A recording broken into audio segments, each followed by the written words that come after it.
What's up, everybody? Welcome to Podcast Now. I'm Alex. In this video, I want to talk a little bit about Sam. Not necessarily fan fiction. We might get into a little bit of fan fiction, but more or less my thoughts on, number one, did her story truly end at the end of 6? Number 2, could they ever continue it? We'll talk about some of the possibilities there. And number 3, what I would like to see if we don't actually get it, what I would just kind of imagine to be her ending. So this is, by the way, separate from, yes, there obviously is still all the talk of Melissa and Jenna. I'm going to kind of put that aside and more or less just talk about the lore, right, the actual characters in Scream, and go from there. So, number 1, was her story actually finished in the 6? Well, controversially, I think the answer is no. Now, I do respect other people's opinions, and I think we've had really good discussions ever since all of this chaos has happened about a week ago, right, where people said, okay, well, if the ending scene of 6 is the last scene, well, what does it mean to you?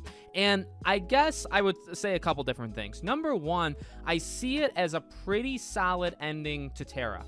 So if you want to argue who actually got the proper ending / who, if you left them out in future movies, it wouldn't be as much of a deal, right? I think it's Tara, and I would actually say it for a couple of reasons. Let's go through those reasons. Number 1, I think the idea of the whole letting her go, and she's come to terms with what 5 did to her, and moving past it, but also learning to accept it, right? That was a really big theme with her character and something that Sam was trying to get through to her throughout 6. Okay, so that's one reason. At the end of 6, that is accomplished, and she is done. She has her boyfriend back, all that jazz.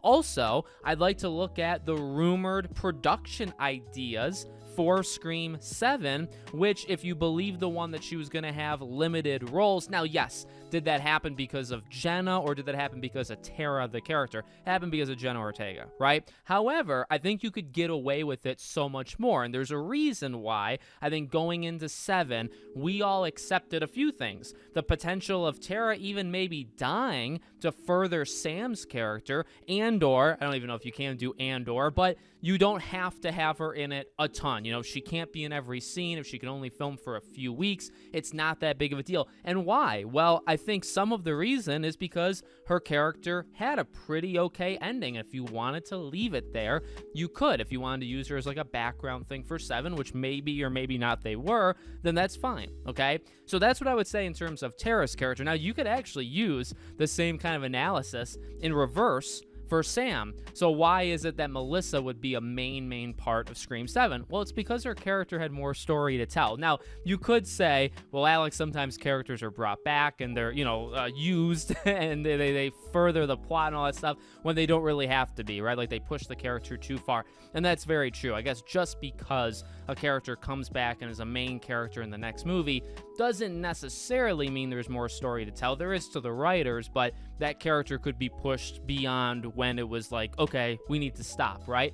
I think we can all probably agree that we were not there yet with Sam. I think Sam had more to tell. So, again, lore-wise, in Scream 6, and this is a controversial opinion, I guess, because I've seen a lot of people say, hey, if 6 is the last time that we see her, that's fine. And I've been, again, kind of separate from the Melissa drama and whatever happens going forward. Separate from that, I do not really accept the ending of Scream 6 as a good ending for Sam. I think it's a good ending for the movie, and I think it ends the movie. But, I would actually agree with you more if you said, well, it ended Tara more than it ended Sam. I think the simple fact is Sam brought the mask outside, right? Now, she dropped it, and she walked away from it. And, her, Tara, and then eventually Danny joins them, and they're walking away. And it's a really nice moment, really well shot, really well acted. Demi Lovato's song plays, right? It's a good scene. It definitely is. And again, I think it wraps up the movie. I guess you could stretch it to say, well, that was Sam putting, the final, the final strike against Billy and, that darkness, because she threw it and walked away from it. You could say that. I would disagree, respectfully, of course. I disagree, because I just think that there was more to that. I think the general idea was not a cliffhanger, but I think to signal that there was more there. Because, as we've talked about, the entire movie, she has this kind of loss of, almost this possession-like thing, which, again, I've talked about. I actually really like how that was done, because they're doing it in a way where, Billy can never like take over her body. We're not going into like that kind of supernatural sphere. It would make no sense. But the idea of like this bloodline and that kind of darkness in her and her almost blacking out and kind of forgetting where she is and just like letting it take over her, but again, like not supernaturally, I really love. And I think they did an excellent job multiple times in them, and 5. I mean, 5 established it, and then 6 continued to push it, I think, in cool ways, okay?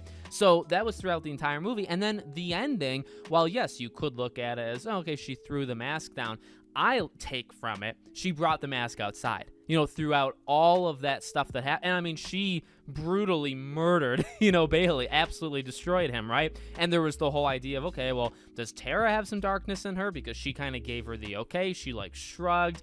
She was laughing as she killed, you know, Ethan. Like there was a lot of, I think, potentially hints that like these two, maybe they do enjoy it. And like, what can we do there as a character? Well, you know, where can we push that as a character going forward? I think that was on purpose, you know, towards the end of the movie. So I think her taking the mask was signaling, hey, you saw how she just destroyed him just like she did with, you know, Richie, but maybe even more so. This time she put on the mask. This time she freaking had a phone call conversation, which Sydney did, but very, very briefly, and she actually cut in and out of her voice and then, you know, obviously Ghostface's voice. This time it was all Ghostface, right? So I think that was all done on purpose to signal it's still a will she, won't she? And so her bringing the mask outside, I think, was, yeah, she still has it inside her where she could potentially don it. Maybe she wouldn't even know, you know, she put the mask on and went out and did. Now, I'm not saying they would have done this, but the idea that maybe she puts the mask on and does something with the mask on and she doesn't even know she did it, that's interesting to me, and I think that was still hinted at, that could be something that could happen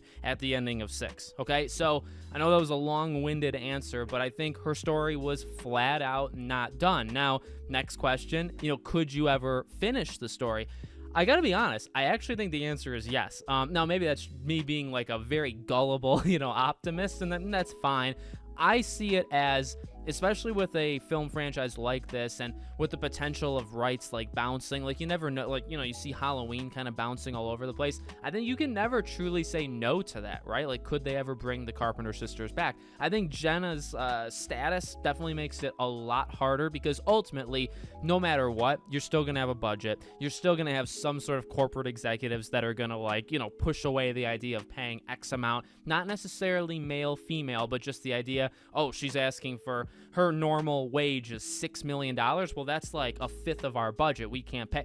I think that'll always happen. You know what I mean? So that is going to be tough no matter what happens in the future. But I never want to fully get rid of it because if the rights say, I don't know if they expire, but say they get sold or whatever, after Scream 7, you go into Scream 8. Look, we've had it with Kirby. You still have the Stu stuff that goes on like now those are like fan theories. Sure, Kirby is maybe like the best example of how this could work. You have fans online that just keep pushing it and keep, I guess, liking, like it's just engagement. They like the character of Kirby, and it made sense and it was possible to bring it back. And especially because we don't really know where 7's gonna go, say with like Sydney, or if it's none of them at all, right?